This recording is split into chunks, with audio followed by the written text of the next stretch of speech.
Chers amis, vous qui êtes ici, dans cette chapelle de glace, vous qui êtes chez vous, qui nous écoutez par la radio, j'aimerais commencer par vous poser une question. Si vous êtes au volant et que vous voyez devant vous un feu rouge, qu'est-ce que vous faites?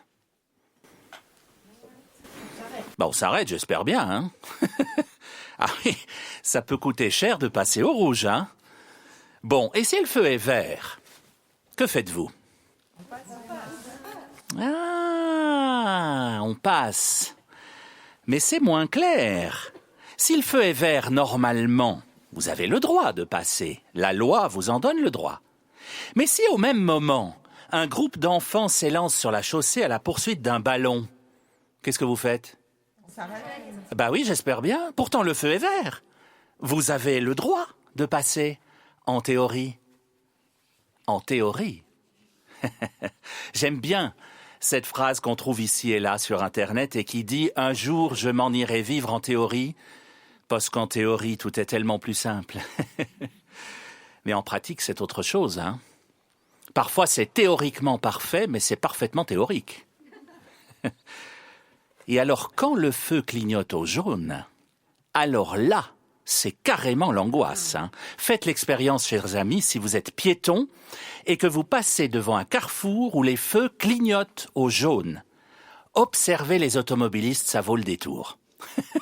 Les conducteurs ne savent plus du tout ce qu'ils doivent faire, alors que c'est indiqué, hein.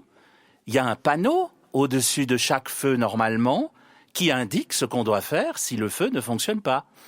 Mais on n'y pense plus du tout. Quand le feu clignote au jaune, on est là, qu'est-ce que je dois faire? Est-ce que je dois passer? Est-ce celui qui est à droite qui doit passer? Non, c'est celui qui est à gauche, je sais plus. Et puis ça klaxonne derrière en plus, hein. Donc on dit, oui, c'est bon, j'y vais.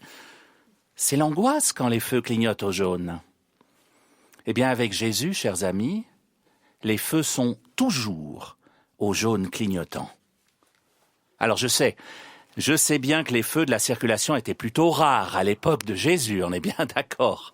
Il y avait un empereur romain qui s'appelait Septimus Severus, hein, ça veut dire Septime sévère, et on raconte que c'est l'inventeur des feux de la circulation, puisqu'un esclave, en le voyant arriver avec son char, lui a dit « Tu peux passer, Septime sévère ». Je vous laisse une minute. C'est pas vrai du tout, hein. Non, il y avait peu de feux de la circulation à l'époque de Jésus, mais pourtant, quand on demande à Jésus si c'est permis ou interdit, si c'est rouge, si c'est vert, en général, il répond « Et toi, qu'est-ce que tu en penses ?» Le feu clignote au jaune. À toi de savoir si tu peux passer ou pas. À toi de regarder, d'observer la situation. À toi de devenir adulte face à la loi. Jésus n'est pas venu abolir l'ancienne loi, il le disait dans l'évangile que nous avons réentendu. Il n'est pas venu non plus, d'ailleurs, pour la faire appliquer au pied de la lettre. Il est venu l'accomplir, c'est-à-dire lui donner du sens. Le livre de Ben Sira le sage, notre première lecture, disait cela à sa manière. Il n'a commandé à personne d'être impie, il n'a donné à personne la permission de pécher. Si tu le veux, tu peux observer les commandements. Il dépend de ton choix de rester fidèle. Nous sommes libres. La loi est là, mais notre liberté aussi. Pas un article de l'ancienne loi ne disparaît, Jésus le dit dans l'Évangile.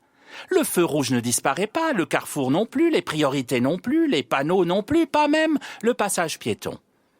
Mais tout cela doit prendre sens. Et il s'agit d'être adulte face à tout cela. Le feu clignote au jaune.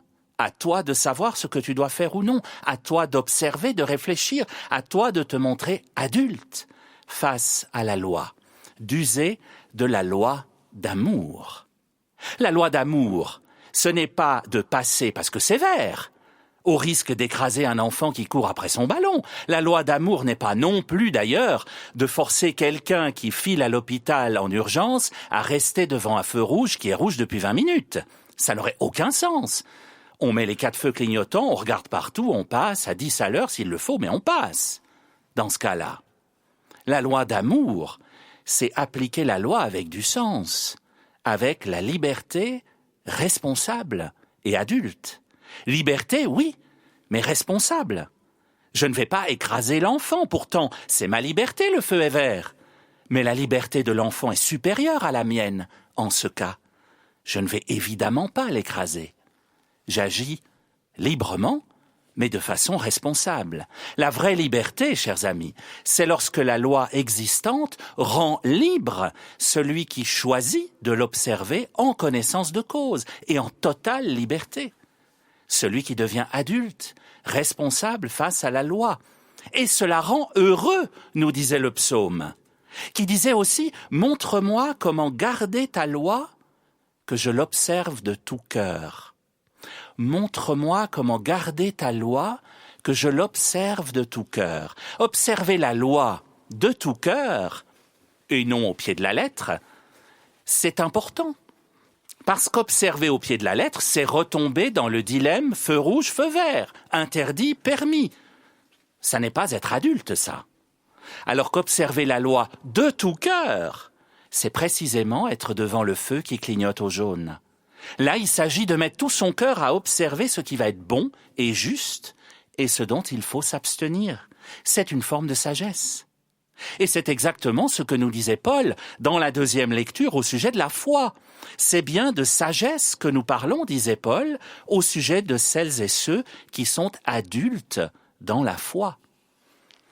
La foi, tout comme la loi, demande d'être adulte. Alors, chers amis, ne pensez pas forcément à tout cela la prochaine fois que vous vous trouverez devant un feu rouge, parce que le temps que vous repensiez à cette homélie, que vous vous redemandiez ce que j'ai dit, le feu va passer au vert et les gens vont klaxonner derrière vous. Et ils auront raison. Mais pensons-y face à nos lois, face aux votations, face aux règlements de toutes sortes, et Dieu sait qu'il y en a de plus en plus. Devenons adultes, que notre oui soit oui, lorsque nous le posons, que notre non soit non, lorsque nous le posons également.